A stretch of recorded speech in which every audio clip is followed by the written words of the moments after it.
C'est à travers le yoga que j'ai découvert la méditation et ensuite une rencontre avec Matthieu Ricard, moine bouddhiste, que vraiment cela non seulement m'a permis à vivre les effets positifs de la méditation à travers les retraites où il m'a invité, mais aussi à commencer des projets de recherche. Il était ici au labo à l'Université de Liège comme cobaye et donc pour nous c'était une découverte.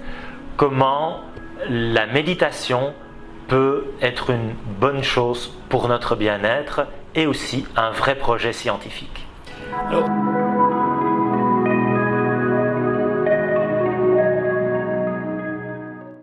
Alors comme neurologue, ici au centre du cerveau, au Carré, au CHU, je vois beaucoup de patients qui ont des symptômes qui sont aggravés par le stress, des maux de tête, des douleurs, mais aussi l'anxiété, la dépression ou des problèmes pour s'endormir. Et j'ai appris à prescrire des pilules. Mais je pense que c'est bien aussi comme patient de se poser la question, est-ce qu'il y a d'autres choses que je peux faire, dont la méditation, mais aussi être plus attentif à son sommeil, ce qu'on mange. Et donc cette approche un peu plus holistique m'a beaucoup plu et ça fait aussi partie pour moi de la médecine préventive. Et donc oui, maintenant je prescris de la méditation.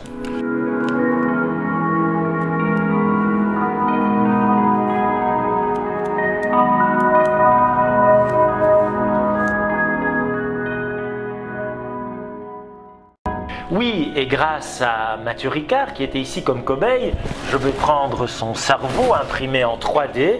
On a pu constater, quand on l'a mis dans nos machines, que sa matière grise, après des milliers d'heures de méditation, a vraiment changé. Aussi les connexions, son fonctionnement, on a publié ces résultats.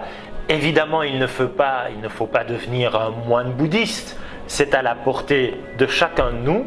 On peut faire des exercices simples, certains apprentissages qui permettent à mieux gérer nos émotions, nos pensées et parfois avoir un contrôle sur ce qui tourne en rond là, ce qui peut nous empêcher de dormir, ces ruminations. Donc grâce à Matthieu et puis les autres personnes qui sont venues au labo, on a pu constater que la méditation, c'est bon pour le cerveau.